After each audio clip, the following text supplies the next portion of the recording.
Welcome to my channel, the world of science fiction. Don't forget to like and subscribe to the channel. The pit smelled like rust and something worse. Something organic that shouldn't have been mixed with metal. Cole Vander pressed his back against the bone-ridged wall, feeling it pulse beneath his torn uniform. The surface was warm, alive. Around him, the crowd roared, a chorus of clicks, hisses, and guttural screams that made his teeth ache. The warship's interior stretched above like the ribcage of some impossible creature. Amber veins threaded through black metal, throbbing with bioluminescent fluid. The air vibrated with a rhythm that wasn't quite mechanical. Drums that beat in patterns too complex for machines, too synchronized for chaos. It was the sound of a hive thinking. Cole's wrists were raw where the restraints had been. His hands shook, but not from fear. He'd been shaking for 3 days straight, ever since they dragged him through the airlocks of his destroyed frigate. The engineers had lasted 2 hours under interrogation. Cole had lasted 6, then watched them dissolve his crewmates in acid while he screamed through a gag made of living tissue that tasted like copper and decay. Now he stood in what passed for entertainment. Across the pit, maybe 15 meters away, stood Kaya. Even with half the distance between them, filled with scattered bone fragments and rusted weapons, she was impossible to miss. Blue skin, darker than Earth's sky, covered in ritual scars that formed patterns he couldn't read. Her armor wasn't worn, it was grown, chitin plates fused to steel in ways that made his engineer's brain hurt, trying to understand the biomechanics. She moved like water, like violence held in check by the thinnest membrane of control. At her feet knelt Qatar. The insectoid's carapace was dull brown, cracked in places, missing one antenna entirely. His compound eyes reflected the amber light in fractured patterns. Cole had seen him yesterday, being dragged through the corridors by larger warriors who clicked their mandibles in what might have been laughter. Different brood, wrong genetics. The hive's version of heresy. Kaya raised her blade, a curved thing that looked like it had been ripped from someone's spine and sharpened until it could split atoms. The crowd's roar intensified. The drums beat faster. Cole felt the rhythm in his chest, trying to sync his heartbeat to the hive's pulse. Qatar's head tilted forward, exposing the soft joint where neck met thorax. Cole's throat was dry. His voice came out rougher than he intended, but it carried. Dead enemies tell you nothing. The silence hit like a physical wall. Thousands of compound eyes swiveled toward him. The drums stuttered, missed a beat, recovered. Kaya's blade stopped halfway through its arc.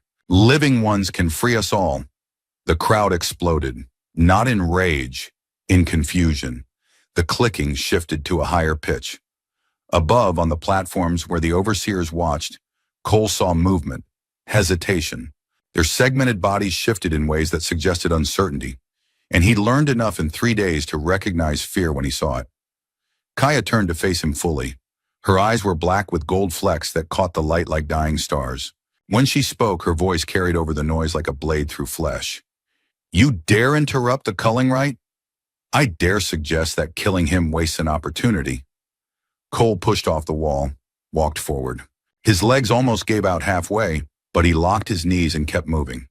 Your hive is at war. I've seen your casualty reports in the corridors. The bloodstains you can't quite clean, the empty armor hanging in the barracks. You're losing. The clicking intensified to something like static. Kaya's grip on her blade tightened until her knuckles went pale blue. We do not lose. We adapt. We consume. We become. You die following patterns that stopped working 3 campaigns ago. Cole stopped at the edge of the combat circle. I'm a military engineer. I've studied your tactics. You're predictable. Your enemies have learned to counter you, and you keep doing the same thing, expecting different results. One of the overseers leaned over the railing. Its mandibles worked in rapid patterns, some kind of language Cole couldn't parse. But he caught the tone. Anger. And beneath it, something worse. Interest. Kaya's hand trembled, just for a second, but Cole saw it. The blade dipped, rose again, steadier this time. You know nothing of honor, of the rights that bind us, of... I know that hesitation got into your head the moment I spoke. Cole met her eyes. And everyone here knows it too. The drum stopped. In the silence, Qatar lifted his head. His compound eyes fixed on Cole with an intensity that made his skin crawl. Then the insectoid's mandibles clicked once, a sound Cole had heard before when guards acknowledged orders from superiors. Agreement. Kaya's blade came down so fast Cole barely saw it move. It buried itself in the ground between Qatar's hands, sinking into the bone and metal floor until only the hilt remained visible. She stood there breathing hard, her whole body rigid with something that might have been fury or might have been something else entirely. "Take them," she said, her voice barely audible. "All three, chain them together. Let the human's words rot with him in the dark." The crowd erupted again, but different this time. Confused, hungry for violence and denied it. The overseers clicked commands and warriors descended into the pit. Cole didn't resist when they grabbed his arms. He'd learned that lesson on day one. Kaya didn't look at him as they dragged him past her. Qatar followed, silent, his broken antenna twitching. As they climbed the ramp out of the pit, Cole caught a glimpse of the overseer's platform. One of them was gesturing rapidly, its whole body language screaming argument. Another sat perfectly still, watching Cole with an intensity that made his stomach turn. The hive was thinking about what he'd said, and thinking Cole had learned was the first step toward doubt. The cell wasn't really a cell. It was more like a blister in the ship's hull. A bubble of organic matter sealed with a membrane that let in enough light to see but not enough to feel human. The walls pulsed. Cole pressed his hand against one and felt a heartbeat that wasn't his own, slow and steady and utterly alien. They'd chained the three of them together with something that looked like cartilage but felt like steel cable. Cole's right wrist connected to Kaya's left, her right to Qatar's left, Qatar's right back to Cole's left. A triangle of prisoners, close enough that Cole could smell the ozone and copper scent of Kaya's skin. The musty pheromone signature rolling off Qatar in waves. Kaya stood as far from both of them as the chains allowed, her back to the curving wall. She'd found a rough patch in the membrane and was grinding her secondary blade against it. A smaller weapon she'd somehow kept hidden from the guards. The scraping sound set Cole's teeth on edge. "Among my kind," she said without looking at him, "you'd be executed for weakness." Cole leaned back, letting the chain take his weight. His shoulders burned from 3 days of stress positions, but he forced his voice steady. "Among mine, you'd be promoted for curiosity." Her grinding paused, resumed, harder. "You call mercy strength?" "No." Cole shifted, trying to find a position that didn't make his ribs scream. "I call thinking before killing strength." Kaya spun, and suddenly the blade was at his throat. She'd moved so fast the chain barely had time to rattle. The edge pressed against his carotid, not cutting, but promising to. "You know nothing of thinking." Her voice was low, dangerous. "You know nothing of the hive, of what binds us, of what we owe to the brood and the bloodline. You are an animal pretending to be a philosopher." Cole didn't move.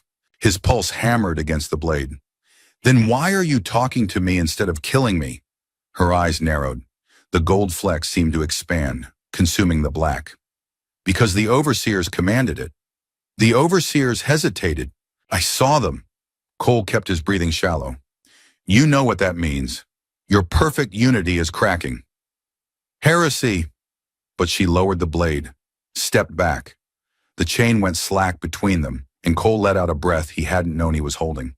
Qatar's mandibles clicked, a rapid pattern that made Kaya's head snap around. He spoke in a language Cole didn't understand, but the tone was clear, urgent, almost pleading. Kaya responded in the same language, her voice harsh. Qatar clicked back, gesturing with his one good antenna. The conversation went back and forth, escalating until Kaya's hand went to her blade again. "What's he saying?" Cole asked. Kaya's jaw tightened. "He says you're right, that the hive is dying of its own patterns, that his brood refused to adapt and was consumed for it." She paused. "He says you saw what the overseers cannot." "And what do you say?" "I say—" She stopped. Her whole body went rigid. "Do you feel that?" Cole felt it, a vibration in the floor, building to a tremor. The walls pulsed faster, and the ambient light shifted from amber to deep red. Somewhere in the distance, he heard a sound like thunder made of screaming. "We're under attack," Kaya said. Her blade was in her hand again, but this time she wasn't threatening anyone. "The enemy fleet found us." The ship lurched. Cole slammed against the wall, the chain yanking Qatar and Kaya with him. The membrane buckled, and for a terrifying second he thought it would rupture and vent them all into space. Then it stabilized, the organic tissue thickening, reinforcing itself. How long can this ship survive a fleet engagement? Cole asked. Hours. Kaya was already moving, examining the walls, searching for weaknesses. Maybe less. The hull will regenerate from small damage, but sustained bombardment. She trailed off, pressing her ear to the membrane. The heart is too far. If they breach the central sections before the swarm can respond, we'll die in this cage, Cole finished. Yes, probably. Cole stood, ignoring his screaming muscles. But not before I ruin someone's day. Kaya looked at him like he was insane. Qatar's mandibles clicked in what might have been laughter or might have been despair. Cole pressed both hands against the wall. It pulsed back, a rhythm that felt almost like communication. This ship is alive. You said so yourself. It thinks, it adapts, it regenerates. He traced the veins running through the tissue, following their patterns, which means it has systems, maintenance, circulation. The maintenance tunnels are sealed during combat, Kaya said, and we're chained and unarmed. 2 out of 3 problems. Cole found what he was looking for, a junction point where 3 veins converge. He dug his thumb into the softest part, and the membrane rippled, trying to pull away. The ship repairs itself, right? So it needs to respond to damage. He grabbed Kaya's blade from her hand before she could react and drove it into the junction. The wall shuddered. The veins pulsed erratically, and a section of membrane began to thin, becoming translucent. On the other side, Cole could see a dark tunnel, wet and ribbed like the interior of a throat. You're insane, Kaya breathed. I'm an engineer. Cole twisted the blade. The membrane tore with a sound like tearing silk. There's a difference. Another impact rocked the ship. This one was closer, strong enough to knock them all to their knees. Alarms started screaming, a sound that was half mechanical siren, half organic shriek. The red light intensified until Cole could barely see. We need to move, he said. Now! Kaya hesitated. Qatar didn't. He was already pushing through the torn membrane, squeezing his segmented body into the tunnel. The chain went taut, yanking Cole and Kaya forward. This is desertion, Kaya said, but she was moving, following Qatar into the dark. They will hunt us. They'll be too busy dying to care, Cole said, pulling himself through the membrane. It sealed behind him like a healing wound, plunging them into near-total darkness. The tunnel was wet. That was Cole's first coherent thought as they crawled through the pulsing maintenance artery. Every surface dripped with something that wasn't quite water, wasn't quite oil, something organic and warm that soaked through his torn uniform and made his skin itch. The walls contracted around them in waves, trying to push them forward, an involuntary peristalsis that made him think of being swallowed. They couldn't stand. The tunnel was maybe a meter high, forcing them to crawl on hands and knees through the slick biomatter. The chain between them kept snagging on protrusions, on ridges of cartilage that jutted from the walls like malformed ribs. Where does this lead? Kaya's voice came from behind him, tight with strain. Away from the cell, Cole said. That's as much plan as I have right now. Insufficient. Welcome to being human. Qatar clicked something from the front. The sound echoed strangely in the tunnel, bouncing off the wet walls. Kaya responded, then translated for Cole. He says the maintenance tunnels follow the vascular system. They converge at the heart. The reactor? Cole asked. The heart, Kaya repeated, and there was something in her voice that made it clear the distinction mattered. The ship's core, where the hive mind is strongest. Another impact. This one was massive. The entire tunnel convulsed, slamming them against the walls. Cole tasted copper. His shoulder hit a bone protrusion hard enough to send lightning through his arm. Behind him, Kaya grunted in pain. Then the floor gave way. Cole had 1 second to register the sensation of falling before Kaya slammed into his back. And then they were both tumbling through open space, still chained to Qatar, who shrieked in a frequency that felt like knives in Cole's ears. They hit something, not the floor, something that caught them, springy and organic, like landing in a web made of tendons. Cole's breath exploded out of him. His vision went white with pain. When his eyes focused, he saw Kaya below him, her body twisted at an angle that made his stomach lurch. A jagged spike of bone metal composite had pierced her right shoulder, pinning her to the web-like structure. Dark blue blood, almost purple in the dim light, spread across her armor. "Don't move," Cole said, already moving himself, trying to find purchase on the slick surface. "I'm coming down." "Don't." Her voice was steady despite the pain. "The spike is barbed. If you pull—" "I know." Cole did know. He'd seen enough combat injuries to recognize a bleeder when he saw one. "I'm not pulling. I'm going to melt it." He found the cable he'd torn from the cell wall, still tangled in his belt. The exposed wires sparked weakly. Not much charge left, but maybe enough. He wrapped one end around his hand, ignoring the bite of electricity, and pressed the other to the base of the spike. The smell of burning chitin filled the tunnel. The spike began to glow red where the current hit it. Kaya's breathing went ragged, but she didn't scream. Cole kept the pressure steady, watching the metal soften, waiting for the moment. There, the spike's integrity failed. Cole grabbed Kaya with his free hand and yanked, pulling her off the barb as it collapsed into slag. She came free in a rush of purple blood, and they both crashed deeper into the web structure. Qatar was there, mandibles working frantically. He produced something from a pouch on his thorax, a pale green paste that smelled like rot and mint. Without asking permission, he smeared it across Kaya's wound. She hissed through her teeth. "Biofoam, where did you—" "Stole it," Cole said, tearing a strip from his uniform sleeve. "Everyone steals from their jailers. Basic survival." He packed the foam into the wound, then wrapped the cloth tight. It immediately soaked through with blood, but the flow was slowing. "Hold pressure. I'll carry you." "I can walk." "You have a hole the size of my fist in your shoulder. Shut up and let me help." She stared at him. In the dim light, her eyes were entirely black, the gold flecks invisible. "You shouldn't have done that." "What, saved your life?" "Risked yours for an enemy." Cole finished tying the bandage. His hands were shaking again, but different this time. Not fear, something else. "You're the one who said honor matters. So keep breathing and let's call it even." For a long moment, she didn't respond. Then so quietly he almost missed it. "Among my kind, this creates a debt. Among mine, it creates a Tuesday. Come on." He got his arms under her, lifting her as carefully as he could. She was heavier than she looked, denser muscle, different bone structure, or maybe he was just exhausted. Either way, he managed to stand, wobbling on the unstable web surface. Qatar was already moving, testing the walls, finding handholds. He clicked urgently, gesturing upward. Cole followed his gaze and saw another tunnel opening, smaller than the first but navigable. They climbed. Cole's arms screamed. His legs felt like they'd been filled with acid. Kaya's breathing was hot against his neck, shallow and rapid. The chain connecting them all clinked with each movement, a metronome counting down to something Cole didn't want to think about. Halfway up, Kaya spoke. "Why did you do that?" "Already told you." "No." Her voice was sharp despite the pain. "In the pit. Why did you stop me from completing the culling? You could have let me kill Qatar, let the rite finish.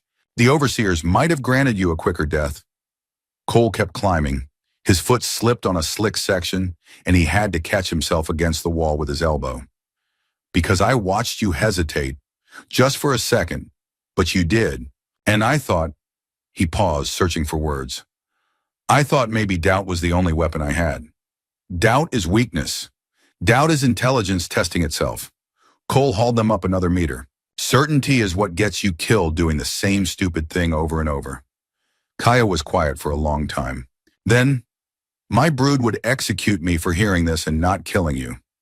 "Good thing we're deserters then."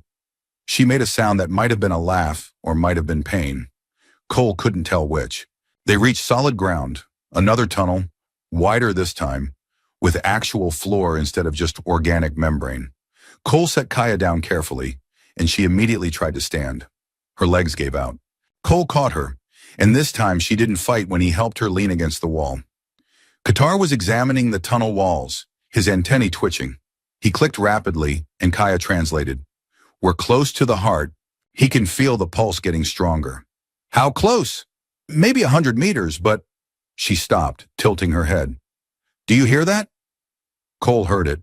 A change in the ambient sound. The drums had stopped. No, not stopped. They'd shifted to a new pattern, slower, more deliberate, like a heart skipping beats. The ship is damaged, Kaya said. Badly. If the heart fails, then we all die out here. Cole checked his makeshift bandage on Kaya's shoulder, still holding. So we fix it. You can't fix a hive heart. It's organic. It's a system, Cole interrupted. All systems can be influenced. Come on. Can you walk? I can fight. I'll settle for walk. She pushed off the wall, swaying but staying upright. Cole stayed close enough to catch her if she fell. Qatar took point, moving with the jerky confidence of someone who knew these corridors. They walked through the living ship's arteries, following the pulse. The heart chamber opened before them like the inside of a cathedral designed by something that had never seen Earth, never understood human architecture, never cared about right angles or symmetry. The space was enormous, at least 50 meters across, maybe more in the darkness above. The walls curved in spirals that hurt to look at too long, covered in veins that pulsed with bioluminescent fluid in patterns that almost resembled language. And at the center, suspended in a web of black plasma conduits, hung the heart. It was beautiful in the way a natural disaster is beautiful. Something so far outside normal experience that the only response is awe mixed with terror. The organ was massive, easily 3 meters in diameter, black and red, and shot through with crystalline structures that glowed from within. Each beat sent ripples through the plasma, through the conduits, through the entire ship. Cole could feel it in his chest, trying to sync his own heartbeat to its rhythm. Around the heart, the conduits branched into hundreds of smaller vessels, each one pulsing independently, but somehow coordinated. A circulatory system, a nervous system, a mind. Qatar stood at the edge of the platform they'd emerged on, his whole body rigid. He was staring at the heart with an intensity that made Cole's instincts scream warning. Qatar, Kaya said. Her voice was sharp, commanding. She'd drawn her blade again despite her wounded shoulder. Step away from the heart. Qatar's mandibles clicked in response, but he didn't step back. He stepped forward. What's he saying? Cole asked. Kaya's grip on her blade tightened. He says this is why he survived. Why his brood fell, but he remained. He says the hive has been waiting. Waiting for what? Before Kaya could answer, Qatar reached up and opened his back. Cole's mind refused to process it at first. The insectoid's carapace split along seams Cole hadn't noticed, peeling open like a flower blooming in reverse. Inside wasn't organs. Not exactly. It was tubes, cables, technology that looked organic, but moved with mechanical precision. He's a carrier, Kaya breathed, a biological integration node. His brood was experimenting with. The tubes erupted from Qatar's back, shooting out like striking snakes. They punched through the air, through the space between them and the heart, and slammed into the organ with wet, sucking sounds. The heart convulsed. The chamber filled with a scream, not from Qatar, not from the ship, but from somewhere in between. The hive's voice, speaking as one. Reintegration complete. Qatar's body went rigid. His eyes, all of them, compound and simple, glazed over with a film of white. He was still standing, still breathing, but whatever made him, Qatar was gone. The hive was inside him now, speaking through him, or he was inside the hive. Gas began venting into the chamber. It smelled sweet, cloying, pheromones dense enough to taste. Cole's head swam, his vision blurred at the edges. He heard his own voice echo back at him, distorted. You shouldn't have done that. Cole grabbed Kaya's arm, pulling her back toward the tunnel entrance. It's recording us, our words, our emotions. It's making them part of its memory. More than that, Kaya was fighting the pheromones, her breathing controlled despite the pain in her shoulder. It's learning, processing, your doubt, your mercy. These aren't hive concepts. It's trying to understand them by replaying them, analyzing them. Another impact rocked the ship, closer this time, close enough that Cole saw part of the chamber's ceiling crack, exposing the raw vacuum beyond before organic tissue rushed to seal the breach. The heart's rhythm stuttered, recovered, stuttered again. Qatar, or what had been Qatar, turned to face them. When he spoke, his voice was layered, harmonized with dozens of other voices speaking in unison. The human's pattern is chaos.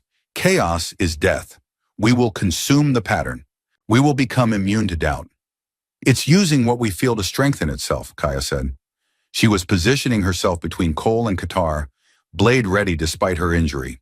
The hive has no defense against emotions it doesn't understand, so it's incorporating them, learning them. Once it does, then let's give it something it can't process, Cole said.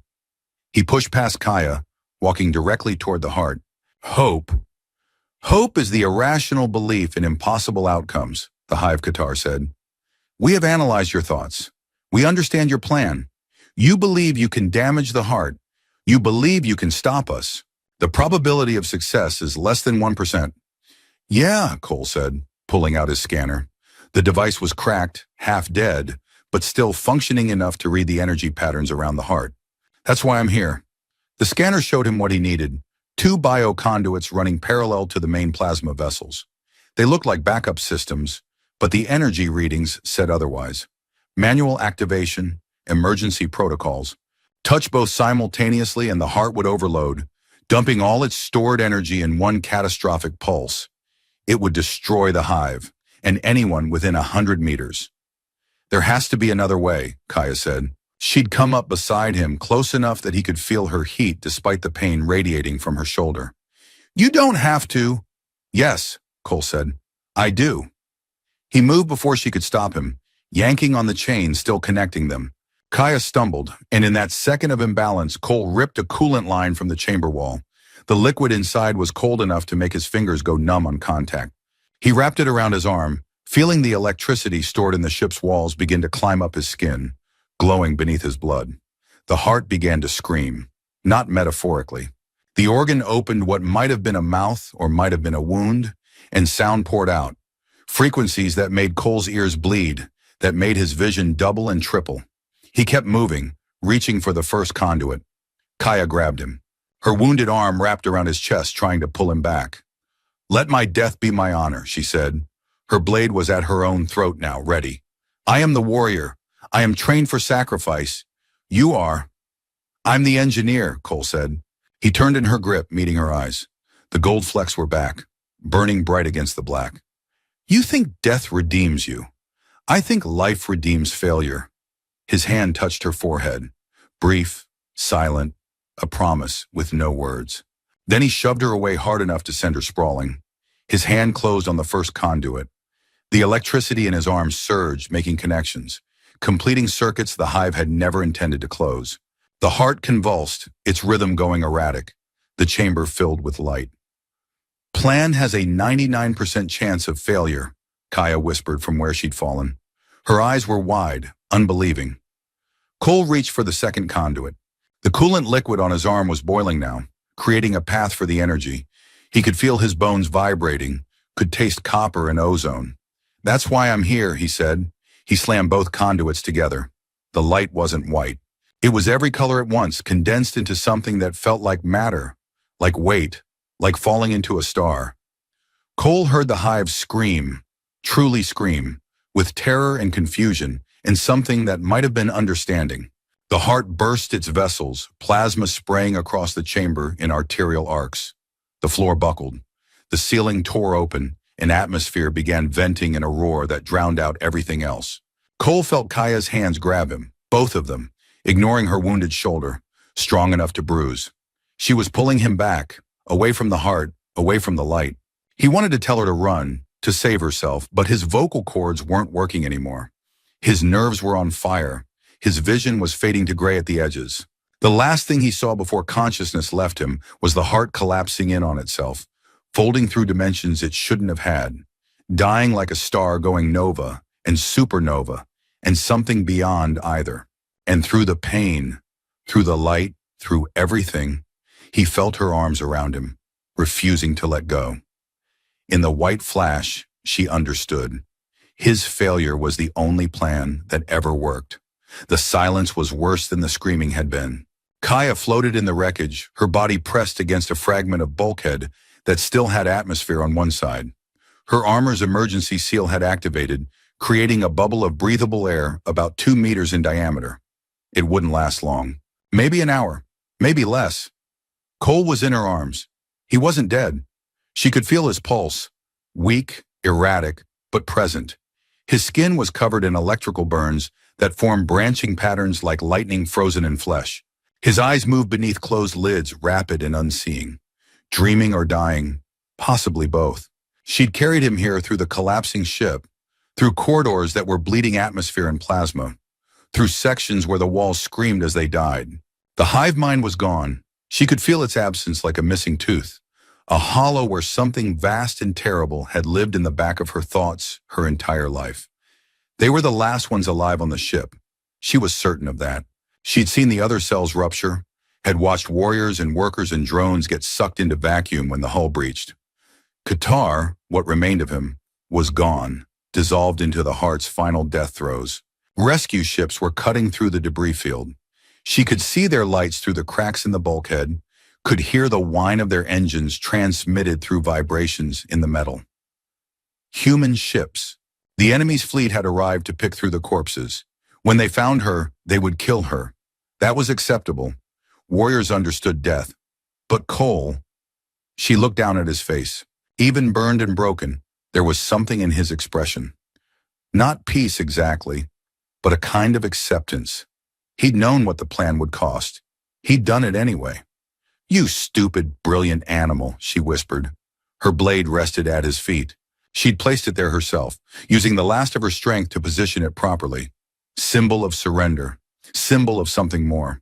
Kaya had been raised in the hive, born into it, shaped by it, taught that the individual was nothing and the collective was everything. She'd killed for the brood. She'd died for it in every way that mattered, 1,000 times over. And in one impossible moment, a human had taught her that failure, stupid, irrational, 1% chance failure, was the only thing that could break infinity.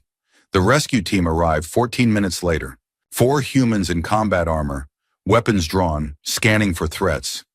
They found 2 prisoners in the wreckage, a human male, critical condition, and an alien female, kneeling beside him with her weapon laid at his feet.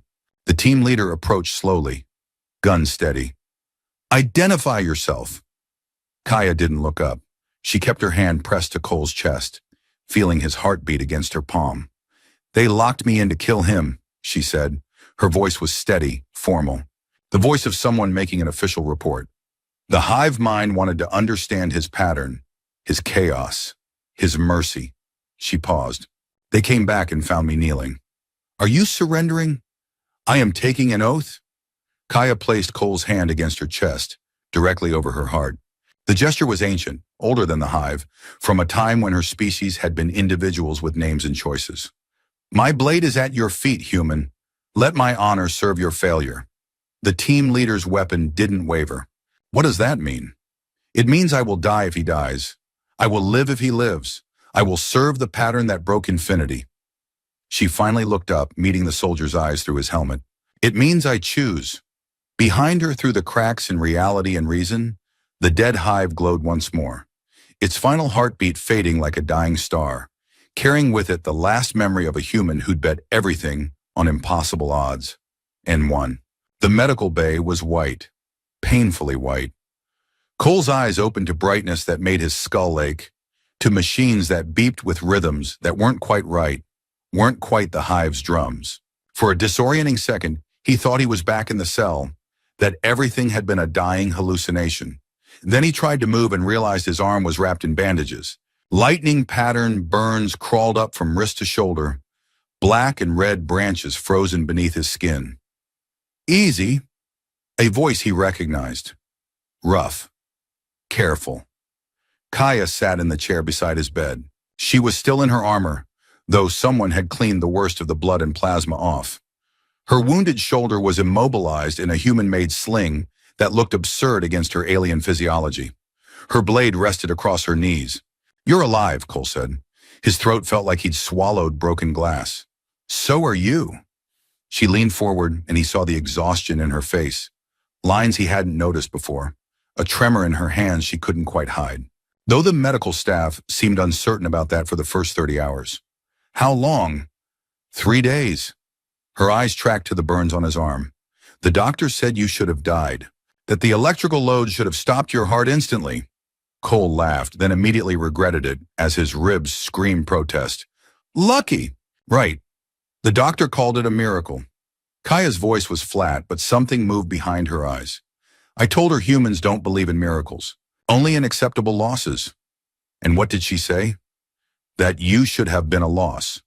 Kaya stood, moving to the window. Beyond the glass, Cole could see a military station, human construction, all right angles and rational design. Ships moved in orderly patterns, everything neat, everything controlled, everything the opposite of the hive. The team that found us wanted to execute me immediately. Standard protocol for enemy combatants. Cole's stomach went cold. But wait, your commanding officer overruled them, after I explained. She touched the window, her blue fingers leaving prints on the glass. The oath I took, the debt. Kaya, you don't owe me. I owe you everything. She turned, and the intensity in her gaze made him forget about the pain in his ribs. My people believe in absolute debts. Life for life. Honor for honor. You saved me in the tunnel. You carried me when I couldn't walk. You, her voice caught. You showed me that failure can be wisdom. I just made a desperate gamble. No. She moved back to his bedside, and this time when she sat, she took his unbandaged hand in hers. Her skin was warm, rough with calluses. You calculated the odds. You understood them. And you acted anyway because 1% was better than 0. That's not desperation. That's courage the hive could never comprehend. Cole squeezed her hand. What happens now? Now? A bitter smile crossed her face. Now you recover. They promote you, probably. Give you medals for destroying an enemy capital ship. Write reports about the strategic implications. And you? They're still deciding. Prisoner of war, technically. But the oath complicates things. She paused. Your officer asked me what I want. I've never been asked that before. The hive doesn't want. It needs, it consumes, it becomes. But want? She shook her head. I have no language for it. So what did you tell her? Kaya looked at him for a long moment. When she spoke, her voice was barely a whisper. I told her I want to understand the pattern that defeated infinity. I want to learn how creatures as fragile as humans create strength from weakness. She stopped, seemed to gather herself. I want to see if the individual can be stronger than the collective. Cole felt something shift in his chest. Not pain, something else. That's a dangerous want. All wants are dangerous. That's why the hive forbids them. Before Cole could respond, the door slid open. A woman in military uniform entered. Colonel's insignia, sharp eyes that took in the scene in a microsecond. Cole recognized her. Colonel Reeves, Fleet Intelligence. She'd interrogated him once, years ago, during a security clearance review. She'd been terrifying then. She looked even more dangerous now. Mr. Vander, good to see you conscious. Her voice was professionally neutral. And Kaya, still keeping vigil, I see. The oath requires it, Kaya said. She didn't let go of Cole's hand. Reeves pulled up another chair, settled into it with the ease of someone used to uncomfortable conversations. I've spent the last 72 hours in briefings about what happened on that ship. The tactical analysis, the hive's response patterns, the technology you encountered. She looked directly at Cole.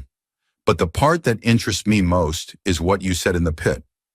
The words that stopped a culling right. Cole's mouth went dry. Ma'am, dead enemies tell you nothing. Living ones can free us all. Reeves quoted it perfectly, no emotion in her voice. In 30 seconds, you did what 3 years of psychological warfare couldn't accomplish. You introduced doubt into a hive mind that had operated on absolute certainty for 10,000 years. I was trying not to die, ma'am. You were thinking. Reeves leaned forward. And that's exactly what we need. The hive is changing. We've intercepted communications. They're adapting, learning from their encounter with you. Some broods are developing factions, internal conflicts, philosophy. She said the word like it was both wonderful and terrible. You didn't just destroy one ship, Vander. You infected an entire species with questions. Kaya's hand tightened on Cole's. The hive will not tolerate questions. They will purge. Some broods, yes. Others will fracture. Civil war, possibly. Or something entirely new. Reeves stood. Which brings me to why I'm here. We need specialists who understand both human strategy and hive psychology. People who can navigate the space between individual thought and collective consciousness. Cole felt a chill despite the medical bay's warmth. You want us to do this again? I want you to help us prepare for a universe where the hive has learned to doubt, where their absolute certainty is compromised. Where? Reeves smiled, thin and dangerous. Where 1% plans become viable strategy. And if we refuse? Then you recover here, we debrief you thoroughly, and you return to normal service. Kaya remains a prisoner until we determine her ultimate disposition. Reeves moved toward the door, paused. But I don't think you'll refuse. Because you understand something most people don't, that the space between impossible and inevitable is where wars are actually won. She left. The door slid shut with a pneumatic hiss. Kaya was very still. She's right. You know that. I know we almost died. We did die, every way that matters. Kaya turned his hand over, traced the scars on his palm. And then we came back. Different. Changed. She looked up. The hive would call that weakness, that transformation. But you made me see. She struggled for words. You made me see that transformation is the only way to survive what shouldn't be survivable. Cole wanted to argue, wanted to say they'd just been lucky, that next time luck would run out, that 1% isn't a strategy, it's a prayer. But he looked at her face, at the fierce intelligence in her eyes, at the way she held herself like a warrior and a student at once, and couldn't make himself say it. If we do this, he said carefully, if we actually try to weaponize doubt against the hive, then we become the thing they fear most. Kaya's smile was sharp. Chaos wrapped in purpose. Mercy armed with strategy. Individuals who think faster than collectives can adapt. You make it sound noble. I make it sound necessary. She stood, blade in hand again, but this time she extended it to him, hilt first. Take it, not as my weapon, as my oath made tangible. Cole stared at the blade. It was beautiful in a brutal way. Organic curves, brutal edges, perfect balance.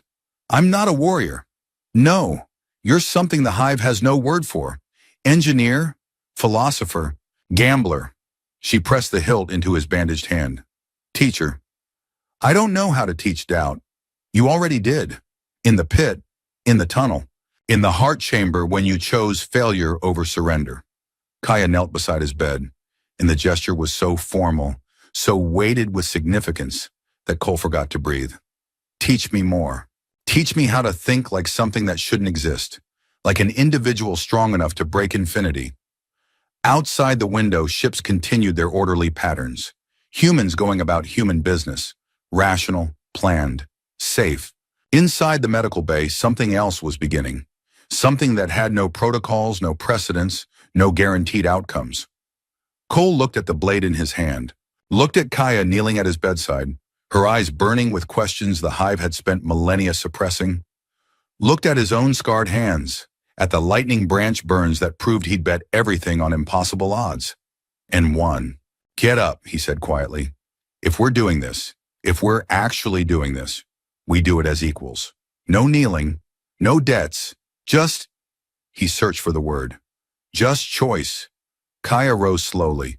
Her smile was dangerous and wild and entirely her own. Choice, she repeated, testing the word. The hive would call that heresy. The hive is dying of certainty. Cole managed to sit up despite his screaming muscles. Let it call us whatever it wants. We'll be too busy surviving to care. He extended his free hand. She took it. And in that moment, in that simple gesture of partnership between an engineer who gambled with 1% odds and a warrior who'd learned to question everything, the future shifted. Not safely, not predictably, not with any guarantee of success, but with possibility, with choice, with the raw, irrational hope that maybe, just maybe failure, could be wisdom, and doubt could be strength, and 1% could be enough. Behind them, through the window, a new ship was docking. The briefing would start in 4 hours. The mission parameters would be impossible. The odds would be terrible, but they'd faced worse, and they'd do it again. Because sometimes the only way to win is to bet everything on the chance you'll lose. And sometimes, just sometimes, that's exactly enough. They called it a 1% plan. It was enough.